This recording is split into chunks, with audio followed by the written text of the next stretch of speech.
When the Johnson family rescued a 135-pound Cane Corso from behind a gas station in Portland, their neighbors warned them constantly.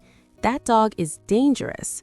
But Maximus wasn't watching the neighborhood for threats. He was watching one specific house. For 3 weeks, this massive guardian refused to leave the front yard, staring at the home 2 doors down. The family thought he was being overprotective, until the night he broke through 2 baby gates at 2:34 a.m.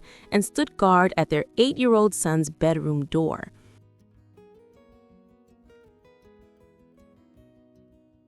What the FBI discovered 48 hours later about their neighbor, David Henderson, proved that sometimes the most feared dogs are the only ones brave enough to see the predators hiding in plain sight. This is the true story of how a rejected Cane Corso saved a child from a wanted fugitive.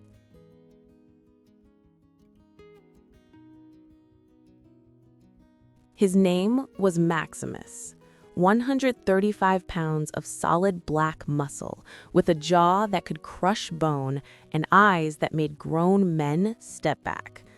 The rescue shelter in Portland had kept him in isolation for 11 months, not because he was aggressive, because he was too protective.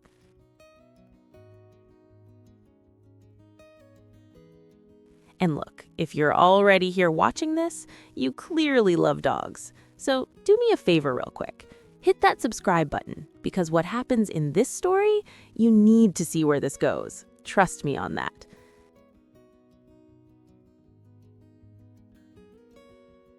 The Johnson family found Maximus chained to a dumpster behind a closed-down gas station in southeast Portland. It was Sarah's 8-year-old son, Tyler, who saw him first from the car window. The chain had been wrapped around the dog's neck so tight, it left permanent scars. No food bowl, no water, just a heavy logging chain and a dog who'd given up.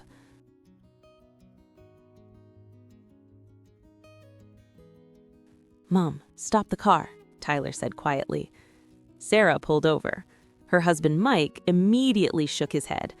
"Absolutely not. That's a Cane Corso, Sarah. Those dogs were bred to hunt wild boar in Italy. That's not a pet, that's a weapon." But Tyler was already out of the car. The dog didn't growl, didn't bark. He just sat there in the rain, staring at this small boy walking toward him, like he was seeing a ghost of something he'd lost a long time ago.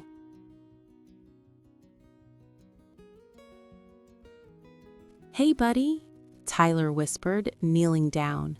"You look really sad." And that's when Maximus did something the shelter workers said he never did. His tail moved. Just once, just barely, but it moved. They brought him home on a Friday with rules, non-negotiable rules. He stays in the garage at night, he doesn't go upstairs, and he is never alone with Tyler, ever.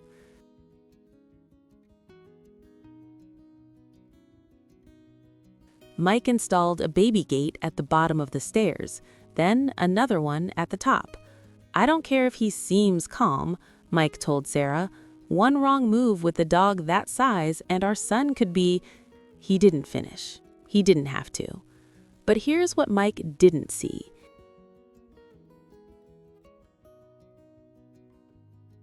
Every single night at exactly 11:47 p.m., Maximus would wake up from his bed in the garage, walk to the door, and sit there, listening, his massive head tilted toward Tyler's bedroom window upstairs, just listening.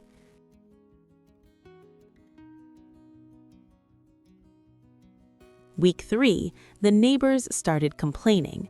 "That dog is dangerous," Mrs. Patterson from next door said, standing on their porch with her arms crossed. "My husband saw him in your yard yesterday. He looked ready to attack." Sarah tried to explain. "He's just protective. He's never shown aggression. Yet," Mrs. Patterson cut her off. "He hasn't shown aggression yet. But when he does, don't say we didn't warn you."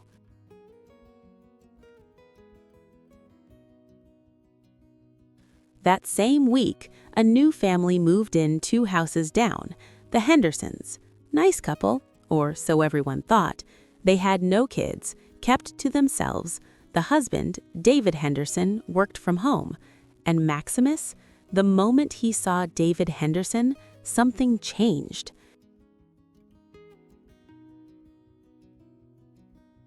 His entire body went rigid, his lips pulled back slowly, revealing teeth that could tear through steel. Sarah had never seen him react like that to anyone. Not the mailman, not strangers at the park, not other dogs, just David Henderson.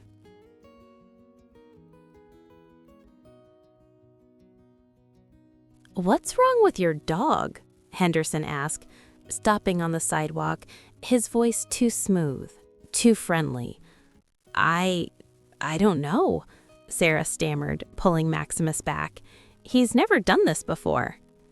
Henderson smiled, but his eyes stayed cold. "Maybe you should keep him locked up. Wouldn't want any accidents, right?"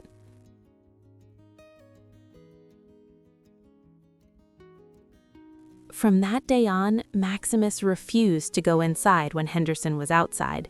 He would plant himself in the front yard and just watch. Hours, just watching Henderson's house. "This is getting weird," Mike said one night. "It's like he's guarding something." "Or someone," Sarah whispered, looking up at Tyler's bedroom window.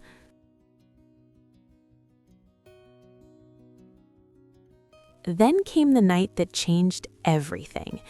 It was 2:34 a.m. when Maximus broke through both baby gates. The sound of splintering wood woke the entire house.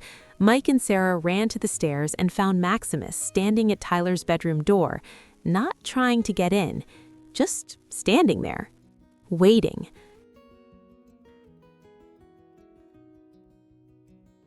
When they opened the door, Tyler was asleep, safe, untouched, but his window was open, just a crack, and Maximus was staring at it like death itself had tried to crawl through.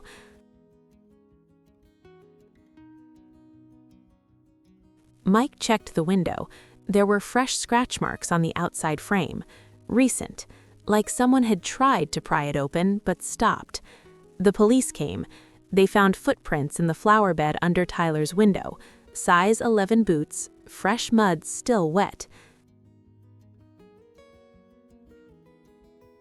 "Someone tried to get into your son's room tonight," the officer said, his flashlight scanning the yard. "If you hadn't woken up,